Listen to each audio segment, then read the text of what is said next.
नमस्कार दोस्तों, मैं पवन कुमार आपका स्वागत करता हूं आपके अपने चैनल विनय स्टडी कैंप पर।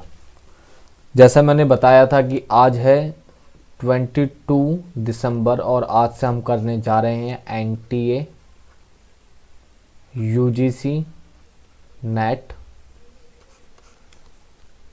जून 2021 के लिए प्रिपरेशन स्टार्ट। तो जो आज का पहला टॉपिक है वो है पेपर नंबर 2 कॉमर्स और जो यूनिट है वो है लीगल एस्पेक्ट ऑफ बिजनेस की, जिसमें हम पहला जो टॉपिक करने वाले हैं वो करने वाले हैं द इंडियन कॉन्ट्रैक्ट एक्ट 1872। बिल्कुल बेसिक से हम स्टार्ट करने वाले हैं। एक एक चीज़ को ध्यानपूर्वक आप देखिएगा, याद करिएगा, क्योंकि जो आजकल जो नेट का जो एग्ज़ाम जो आ रहा है आपको दिख रहा होगा कि जो पेपर का लेवल है काफ़ी टफ हो गया है। खासतौर पे कॉमर्स के जो पेपर आते हैं आपको दिखा होगा इस बार का कि 99.3 पे जेआरएफ आपको मिला है। तो सोचिए किस लेवल का पेपर सेट हुआ है। उनके पेपर एग्ज़ाम का पैटर्न और पहले से ज़्यादा डिफ़िकल्ट पेपर बन रहे हैं और उसके साथ ही एक एक कॉन्सेप्ट आपकी मैटर करती है। अगर आपके कॉन्सेप्ट क्लियर नहीं है तो आपका जेआरएफ क्लियर करना इम्पॉसिबल होता जा रहा है।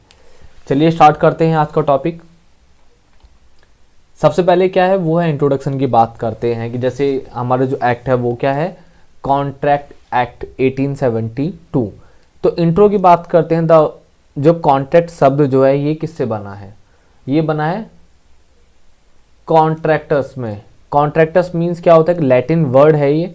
इसका मीन्स क्या है, टू वर्क ऑन कॉन्ट्रैक्ट, यानी क्या करते हैं हम लोग, किसी भी काम को करने का तरीका वो क्या कहलाता है, वो हमारा कॉन्ट्रैक्ट कहलाता है। इसके साथ ही इसने बोला है नॉर्मली कि आप कब बोलेंगे कि कोई भी आपने जो भी अनुबंध कहते हैं हिंदी में, आपने जो भी करार किया है कि भाई वो आपका वो कॉन्ट्रैक्ट कब कहलाएगा। तो ये डिपेंड करता है एग्रीमेंट टू बी कैप्ट और पैक्ट मस्ट बी कैप्ट। ये क्या है, इसके बेसिक प्रिंसिपल है, इसी के ऊपर बेस है। बेस मीन्स क्या है, आप देखते हैं जब कोई घर बनता है तो उसके लिए क्या चाहिए होता है, बेस बनता है। बेस के ऊपर ही क्या होता है, आपका जो घर है उसकी क्या है, स्ट्रक्चर बन के तैयार होता है। तो क्या है, किसके ऊपर बेस्ड है, एग्रीमेंट टू बी कैप्ट और पैक्ट मस्ट बी कैप्ट के ऊपर। ये दो इसके बेसिक प्रिंसिपल हैं। अब समझते हैं नॉर्मली जो सेक्शन 1 है वो क्या बोलता है। नॉर्मली इसने क्या बताया आपको, शॉर्ट टाइटल बताया। आप चाहे किसी भी एक्ट की बात करें, चाहे आप बात करें कॉन्ट्रैक्ट एक्ट 1872 की बात करें, consumer protection act CR, consumer protection act CPA जो 2019 आया उसकी बात करें, चाहे आप बात करें सेल ऑफ गुड्स एक्ट की बात करें, चाहे आप कंपनी एक्ट की बात करें, चाहे सीआरपीसी बात करें, चाहे आप एविडेंस एक्ट की बात करें, कोई सा भी लॉ उठा लीजिए, उसका सेक्शन 1 जो है वो क्या करता है, इंट्रोडक्शन देता है, बताता है कि भाई उसका नाम रखा है आपने। जैसे कोई पूछे भाई मेरा नाम क्या है, तो बोलेंगे मेरा नाम क्या है, पवन कुमार है। ठीक, तो वो क्या है, दिस एक्ट में be called the Indian contract act 1872। जो इसका नाम रखा गया है वो नाम कौन सा सेक्शन बताता है, सेक्शन 1 बताता है, जो बताता है कि भाई किसी भी एक्ट का क्या नाम है। तो इसका नाम क्या है, कॉन्ट्रैक्ट एक्ट 1872। सबसे इंपॉर्टेंट चीज़ आप देखेंगे, देखिए 1872 में बना है और अब चल रहा है 2020 और कुछ टाइम में 2021 आने वाला है। तो आप देखेंगे इतने साल पुराना है, करीब 100 साल से ऊपर हो गए हैं। 100 साल से ऊपर होने के बावजूद अब तक कोई चेंज नहीं आया। तो कितना इंपॉर्टेंट है ये लॉ जो कि आज तक फॉलो किया जा रहा है। अब अगले बात करते हैं सेक्शन 2 जो बताता है, इंटरप्रिटेशन दिखाता है क्लॉसेस की। नॉर्मली हम बात करें क्लॉज क्या होते हैं, हम क्या पढ़ते हैं, हम नॉर्मली रीड करते हैं कि भाई सेक्शन 10 और सब सेक्शन 2 इस तरह से रीड करते हैं। लेकिन सेक्शन 2 जो है ना, ये क्या बताता है, इसे रीड करने का भी एक तरीका है। वो क्या है, section 2 clause H, clear, section 2 clause A, section 2 clause B. ठीक है, इस टाइप से हम लोग क्या करते हैं, इसे रीड करते हैं। तो जो सेक्शन 2 क्लॉज एच है ये क्या बताता है, agreement which enforceable by law is contract, यानी कि कोई भी एग्रीमेंट जो क्या है कानून की तौर पे मान्य है या फिर सभी कानूनों को फॉलो करता है, नियम कानून को फॉलो करता है, तो हम उसे क्या बोलते हैं, उसे बोलते हैं उसे बोलते हैं कॉन्ट्रैक्ट। क्लियर है? कोई भी agreement which enforceable by law is a contract, यानी जो कानून की नज़र में मान्य है वो क्या कहलाता है? आपका कॉन्ट्रैक्ट कहलाता है। सेक्शन टू क्लॉज ई क्या बोलता है? एवरी सेट ऑफ प्रॉमिस, यानी कि अगर जब भी कुछ लोग प्रॉमिस करते हैं, forming the consideration for each other is an agreement. Normally क्या है कि भाई दो लोग हैं, कोई भी सेट ऑफ प्रॉमिस है, कोई भी दो लोग हैं, कोई भी प्रॉमिस करता है और उसके बदले क्या मिलता है? उसे कंसिडरेशन मिलता है, तो वो क्या कहलाते हैं? ईच अदर, एक दूसरे को देते हैं, तो वो एग्रीमेंट कहलाता है। एग्जाम्पल से समझते हैं। एग्जाम्पल क्या है कि भाई एग्जाम्पल क्या हुआ कि भाई ए है और बी है, ए एंड बी, ये दो लोग हैं। तो ए क्या बोलता है? ए बी से बोलता है कि अगर आप मुझे 10,000 रुपये दें तो मैं अपनी बाइक आपको सेल कर दूंगा। तो ए क्या कर रहा है? ए कर रहा है प्रॉमिस कर रहा है कि भाई मैं 10,000 रुपये के लिए, 10,000 रुपीज़ के लिए अपनी बाइक सेल कर दूंगा। ये प्रॉमिस करा। अब प्रॉमिस करा तो क्या होगा? अब देखिए ए एंड बी बात करी मैंने, तो क्या होगा? ए बी क्या करेगा? बी देगा 10,000 रुपीज़ ए को, और ए क्या देगा? ए देगा बाइक। ठीक है, क्लियर है? ईच अदर, दोनों ने एक दूसरे से करा। कंसिडरेशन की बात करते हैं, इधर एक वर्ड लिखा है कंसिडरेशन। क्या होता है कंसिडरेशन? नॉर्मली ये अमाउंट जो मिला 10,000 रुपये, 10,000, तो ये क्या कहलाता है आपका? यही कहलाता है कंसिडरेशन। क्लियर है? अब क्लियर है? किसी को डाउट हो तो कमेंट सेक्शन में कमेंट कर सकता है। कंसिडरेशन क्या होता है मैं उसे दोबारा से एक्सप्लेन कर दूंगा। नॉर्मली आप मान लीजिए कि भाई कोई भी चीज़ आप सेल करते हैं तो बदले में आप कुछ भी दें, कुछ भी मतलब कोई भी अमाउंट दें या फिर किसी प्रोडक्ट के बदले प्रोडक्ट दें, प्रोडक्ट के बदले प्रोडक्ट। जैसे ए एंड बी है, ए ने क्या करा? ए ने अपनी बाइक दे दी, ए ने अपनी बाइक दी, और बी ने क्या करा? बाइक के बदले उसे क्या दे दिया? उसे 10,000 लीटर ऑयल सेल कर दिया, ऑयल। ठीक है, तो ये जो ऑयल है ये भी क्या है? ये भी कंसिडरेशन ही कहलाएगा। ठीक है, बदले में कुछ देना वो कंसिडरेशन कहलाता है। और कई केस में जो आप प्रॉमिस करते हैं ना, प्रॉमिस देना भी कंसिडरेशन का पार्ट ही कहलाता है। अब प्रॉमिस कैसे है? मान लीजिए कि भाई ए ने क्या बोला? ए ने अपनी बाइक सेल करी बी को, और बी से क्या बोला कि भाई 10,000 रुपये दे दो मुझे और मेरे से बाइक ले लो। लेकिन बी ने कहा भाई 10,000 नहीं है, मैं आपसे प्रॉमिस करता हूं कि मैं आपको 2 महीने बाद 10,000 रुपये पे कर दूंगा। तो जो इसने प्रॉमिस करा, पेमेंट तो नहीं करी ना, अभी सिर्फ क्या करा? प्रॉमिस दिया इसने। तो ये जो प्रॉमिस है ये भी क्या है? ये भी कंसिडरेशन का ही पार्ट कहलाता है। क्लियर है कंसिडरेशन? किसी को डाउट हो तो कमेंट सेक्शन में कमेंट कर देना, मैं उसको सॉल्यूशन दे दूंगा। इसके साथ ही लास्ट टाइम जो क्लास हुई थी उसमें कुछ बच्चों को डाउट थे, जो मैंने नोटिफिकेशन दिया था कि पीएचडी कंपलसरी है या नहीं 2021 में, तो वो भी मैं आपको डिटेल दे दूंगा वीडियो के एंड में। लेकिन अभी क्या कर रहे हैं? अभी हम लोग ये पढ़ लें, सेक्शन 2 क्लॉज ई के बारे में जान लें, उसके बाद हम पढ़ेंगे। आगे लिखा है an agreement is promise and A promise is an accepted proposal. Normally क्या है कि भाई एग्रीमेंट किससे होता है? प्रॉमिस से होता है, और प्रॉमिस को जब एक्सेप्ट कर लिया जाता है तब वो क्या बन जाता है? प्रपोजल बन जाता है। प्रपोजल पता है ना क्या होता है प्रपोजल? जैसे मान लो एक्स है, वो वाई के पास जाता है और उसे प्रपोज करता है, किसके लिए? भाई शादी के लिए प्रपोज करता है कि भाई मैं मैरिज करना चाहता हूँ। तो ये क्या है? ये क्या है? प्रपोजल तो ये कहलाता है। अगर भाई ने उससे हाँ बोला तो ऑफकोर्स एक्सेप्टेबल है, अगर नहीं हुआ तो क्या है? वो रिजेक्ट हो जाएगा। क्लियर?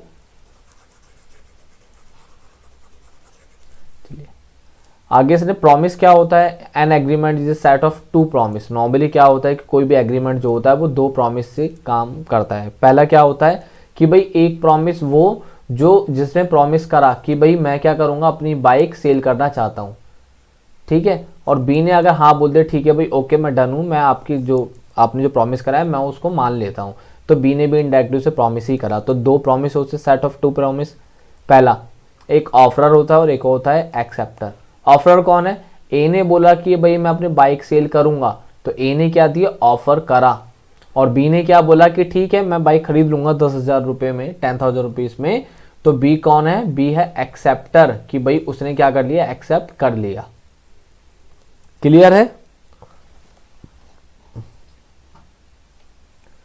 कंसिडरेशन की बात करते हैं। कंसिडरेशन क्या होता है? The price for which the promise of the other is bought. Normally बात करें कंसिडरेशन क्या है, मैंने आपको बताया कि भाई कोई भी पेमेंट करी, आपने पेमेंट करी या आपने प्रॉमिस करा, कुछ भी आपने दिया बदले में, तो वो क्या कहलाता है? आपका कंसिडरेशन कहलाता है। अगला क्या है? इधर देखिए डेफिनेशन अलग से मैंने कलर में हाईलाइट कर रखी है, आपको दिख जाएगा। इधर क्या लिखा है? लिखा है every contract is an agreement but every agreement is not a contract. काफ़ी फेमस लाइन है कि जितने भी कॉन्ट्रैक्ट होते हैं वो सब क्या है? वो सबके सब एग्रीमेंट हैं, पर क्या सभी एग्रीमेंट कॉन्ट्रैक्ट होते हैं? नहीं होते। ठीक है, इसका रीज़न क्या है? इसका रीज़न सिर्फ एक ही है कि भाई एग्रीमेंट तो कोई भी कर सकता है ना। जैसे एग्जाम्पल करते हैं, जैसे आप और आपके फ्रेंड, ऐसे मान लीजिए कि भाई आप और आपके फ्रेंड ने क्या करा? कॉन्ट्रैक्ट कर लिया। जैसे बोला कि मॉर्निंग में हम लोग क्या करेंगे? सुबह 4 बजे 4 AM रनिंग के लिए जाएंगे, यानी कि मॉर्निंग वॉक के लिए निकलेंगे। मॉर्निंग वॉक के लिए निकलेंगे। लेकिन क्या है कि भाई अब ए था, वो सुबह 4 बजे उठा और 4 बजे उठ के बी के घर के पे चला गया कि भाई ऐसा है, तुमने रात को मुझसे प्रॉमिस करा था कि भाई मैं 4 बजे चला जाऊंगा, 4 बजे हम मॉर्निंग वॉक पे जाएंगे। अब 4 बज चुके हैं, भाई जल्दी से उठ जा, हम लोग मॉर्निंग वॉक पे चलेंगे। लेकिन क्या हुआ? बी ने घर खिड़की से बाहर देखा और देखा भाई ठंड बहुत हो रही है, दिसंबर का महीना चल रहा है, सर्दी हो रही है, मेरे से तो नहीं निकला जाएगा। अब भाई सर्दी में कौन रजाई छोड़ दे? जो गर्मी है, शरीर एकदम गर्म हुआ है, बाहर कौन निकले? तो बी ने क्या बोला? मना कर दिया कि भाई मैं नहीं जा रहा, ऐसा है ठंड बहुत हो रही है, तू अपने घर जा, मैं तो अपने घर पे रहने वाला हूँ। तो वो रिजेक्ट कर दिया। तो भले ही रात को इन्होंने एग्रीमेंट करा था, एग्रीमेंट हुआ था दोनों के बीच में कि भाई रनिंग पे चलेंगे, और बी ने रिजेक्ट कर दिया। तो इसका मतलब ये थोड़ी ना है कि ए जो है वो कोर्ट पहुंच जाए, कोर्ट में आके बोले कि भाई इसने मेरा प्रॉमिस तोड़ दिया। ठीक है, तो इसका मीन्स ये कि एग्रीमेंट तो था, पर ये क्या? कॉन्ट्रैक्ट नहीं था, कॉन्ट्रैक्ट नहीं था। क्लियर है? क्योंकि अब तो क्लियर ना, every contract is an agreement but every agreement is not a contract. Clear है? लेकिन एक चीज हम जान लेते हैं, वो क्या है कि भाई एग्रीमेंट बनने के बाद ही कॉन्ट्रैक्ट होता है, एग्रीमेंट के बाद ही कॉन्ट्रैक्ट होता है।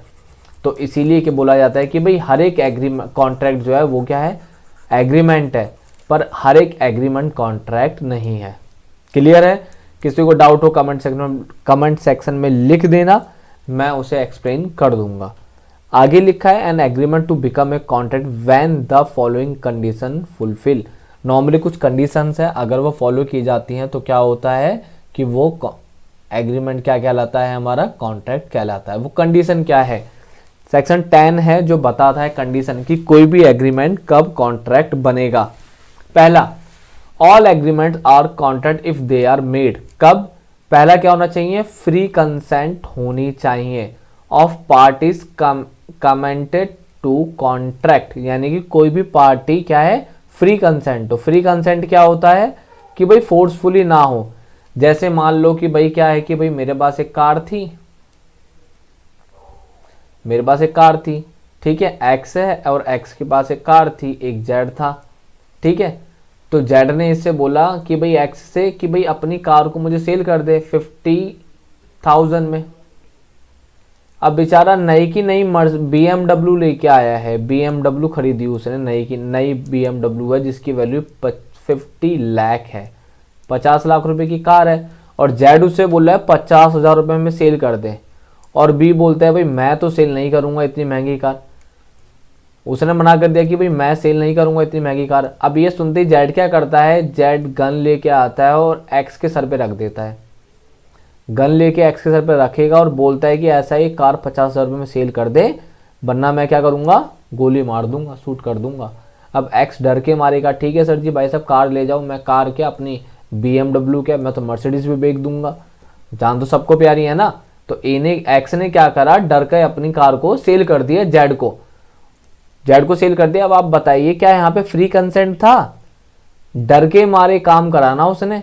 जब डर के कोई काम होता है तो फ्री कंसेंट तो हुआ ही नहीं। फ्री कंसेंट का मतलब होता है अपनी इच्छा से बोलना कि ठीक है मैं ये कार्य करने को तैयार हूं। तो पहली कंडीशन क्या है? वो ये है कि फ्री कंसेंट होना चाहिए। समझ आ गया होगा आप लोगों को। अगला, for a lawful consideration. Lawful consideration क्या होता है? लीगली ऐसा कंसिडरेशन जो कानून की तरफ से मान्य हो। जैसे बात करते हैं कि भाई आपने सुना होगा जब भी कोई सेल परचेस करते हैं तो उधर टैक्स पे करना पड़ता है। सेल करते टाइम टैक्स होता है ना, सेल परचेस करते टाइम टैक्स पे करना पड़ता है। अब भाई क्या हुआ, सेल करी हमने, सेल करने पे ना जितनी की सेल होती है उतना टैक्स जाता है। अब क्या हुआ, मैंने क्या करा कि भाई अब क्या है, सी और डी, सी के पास एक घर था, हाउस था, और इस हाउस की कीमत ना, इस हाउस की वैल्यू जो है वो थी करीब 1 करोड़ रुपीस। अब 1 करोड़ थी तो भाई सी ने लगाया दिमाग, सी ने कहा कि अगर मैं 1 करोड़ रुपए में मकान बेचूंगा तो मुझे 1 करोड़ का टैक्स देना पड़ेगा 30% के ऊपर, या फिर जो भी अमाउंट फिक्स हो गवर्नमेंट का, मान लीजिए कि भाई 30% टैक्स देना पड़ेगा, तो मेरे पास सिर्फ 70 लाख बचेंगे। तो उसने क्या बोला कि उसने कहा भाई मैं सेल कर सकता हूँ ना, तो ऐसा करते हैं मैं अपने 1 करोड़ वाले मकान को ना, मैं क्या करता हूँ 10 लाख रुपए में सेल कर देता हूँ, बोलता हूँ 10 लाख रुपए का खरीद लो मेरे से, ठीक है। और क्या होगा, 10 लाख का बेच दिया उसने। जब 10 लाख का मकान बेच दिया और बाकी पे टैक्स बचा लिए, 90 लाख रुपए रख लिए ब्लैक मनी के रूप पे, कि कौन सा टैक्स सरकार को बताना ही पड़ेगा, टैक्स पे नहीं करना। तो गवर्नमेंट क्या बोलती है, गवर्नमेंट बोलती है लॉफुल कंसिडरेशन होना चाहिए। गवर्नमेंट क्या करेगी, चेक करेगी भाई सेम मकान की वैल्यू जब 1 करोड़ रुपए है तो आपने मकान 10 लाख का क्यों बेचा, ये तो चीटिंग हुई ना। तो आप ऐसा नहीं कर सकते। जो लॉफुल कंसिडरेशन यानी कि एक वैल्यू होती है हर एक चीज की जो कानून के अंदर में मान्य हो। ऐसा नहीं कि आप 1 करोड़ का घर जो है वो 10 लाख रुपए का बेच दो, गवर्नमेंट नजर रखती है। तो क्या लॉफुल होना चाहिए, जो मान्य हो कि भाई 1 करोड़ का मकान 90 लाख में तो सेल हो सकता है, कि भाई मजबूरी रही होगी 10 लाख सस्ता बेच दिया उसने, लेकिन 1 करोड़ का मकान 10 लाख रुपए में बेचना ये तो इम्पॉसिबल थिंग है ना। तो लॉफुल कंसिडरेशन होना चाहिए। ऐसा नहीं कि आप धोखा दे रहे हैं गवर्नमेंट को या फिर किसी और को, चीटिंग नहीं होनी चाहिए। अगला क्या है, एक लॉफुल ऑब्जेक्ट होना चाहिए। लॉफुल ऑब्जेक्ट मतलब अगर मान लो कॉन्ट्रैक्ट कर दिया, क्या हुआ कि भाई एक्स और वाई के बीच में कॉन्ट्रैक्ट हुआ। एक्स ने बोला वाई से कि अगर आप पवन सर के जाके गोली मार दोगे ना, पवन सर को जाके गोली मार दो और मैं आपको क्या करूंगा, मैं आपको 1 लाख रुपए दूंगा, ठीक है। अब आप मुझे 1 लाख रुपए में भाई मर्डर करवा रहे हैं, मुझे गोली मार दिया आपने। जब मेरा मर्डर हो गया और एक्स ने बोल दिया कि भाई ऐसा है, मैं तो नहीं कर रहा पेमेंट, और आप पहुंच गए कोर्ट कि सर हमने ना एक कॉन्ट्रैक्ट करा था कि सर को अगर मैं मार दूंगा तो मुझे 1 लाख रुपए मिलेंगे, मैंने मर्डर कर दिया पर मुझे 1 लाख रुपए नहीं दिए। तो ये क्या है, लॉफुल ऑब्जेक्ट है? नहीं है, लॉफुल नहीं है, ये इलीगल है, ठीक है। इस टाइप के जो कॉन्ट्रैक्ट होते हैं वो क्या, वो वैलिड नहीं होते, वो मान्य नहीं होते। या फिर क्या है कि देखा होगा बहुत सारे लड़के हैं या फिर पुरानी बॉलीवुड की पिक्चर में बड़े गाने सुने होंगे कि भाई बोलते हैं ना कि एक बार तू मुझे शादी के लिए हाथों कर, मैं तेरे लिए चांद तारे तोड़ लाऊंगा। आप सोचो किसी लड़की ने, मान लो कोई मूर्ख है कोई लड़की, और उसने क्या बोला, हाँ समझ के भैया ये तो चांद तारे तोड़ लाएगा मेरे लिए, और हाँ बोल दी उसने कि ठीक है भाई शादी कर लूंगी। अब शादी हो गई, शादी के अगले दिन लड़की ने बोला भाई मेरे लिए चांद तारे तोड़ के लेके आओ। अब आप खुद देखिए स्टार इतने बड़े होते हैं, क्या वो तोड़ लाना क्या पॉसिबल थिंग है, इम्पॉसिबल है ना। अब वो तारे तोड़ के नहीं लेके आया, तो लड़की पहुंच गई कोर्ट कि भैया देखो सर इसने ना मुझसे झूठ बोल के शादी करी, इसने मुझसे बोला चांद तारे तोड़ के लेके आएगा और नहीं लेके आया। तो क्या ये लॉफुल ऑब्जेक्ट है? नहीं है, ये लॉफुल ऑब्जेक्ट इम्पॉसिबल थिंग है, पॉसिबल ही नहीं है। तो ये क्या है, ये भी एग्रीमेंट नहीं हो सकता, ठीक है। और सॉरी, ये कॉन्ट्रैक्ट नहीं होगा अगर not hereby expressly declare to be void, ठीक है। और क्या है कि नॉर्मली वो वॉइड ना हो कानून की नजर में, ठीक है। अब देखिए नॉट हेयर बाई क्या मतलब है कि to be made in writing in the person of witness और एनी लॉ। नॉर्मली क्या है कि वो राइटिंग में होना चाहिए, ठीक है। आप देखिए कोई भी कॉन्ट्रैक्ट जो होता है वो ज्यादातर मैक्सिमम टाइम या फिर हमेशा ही वो क्या होता है, रिटर्न में होता है। आप उसे रिटर्न में लिखते हैं, लिखत में होगा कॉन्ट्रैक्ट, तभी तो कॉन्ट्रैक्ट है। ऑरली तो क्या होते हैं, एग्रीमेंट होते हैं, ठीक है। तो आज की जो क्लास है वो सिर्फ इतनी ही है। अगर आपको क्लास पसंद आई हो तो चैनल को लाइक करिए, सब्सक्राइब करिए और शेयर करिए, और अपने सभी दोस्तों को इन्फॉर्म कर दीजिए कि भाई हमारे आप चैनल पे क्या करेंगे हम लोग, NTA UGC नेट के लिए प्रिपरेशन स्टार्ट हो गई है। इसके साथ ही आपने सुना होगा जो राजस्थान पब्लिक सर्विस कमीशन के जो एग्ज़ाम होने वाला है जो कि असिस्टेंट प्रोफेसर के लिए, तो उसके लिए भी बहुत ही जल्द हम लोग क्लास स्टार्ट करने वाले हैं। ठीक है, तो मिलते हैं अगली क्लास में, जब तक बाय एंड टेक केयर। किसी को कोई डाउट हो तो कमेंट सेक्शन में कमेंट कर सकते हैं, मैं उसके डाउट को सॉल्व कर दूंगा।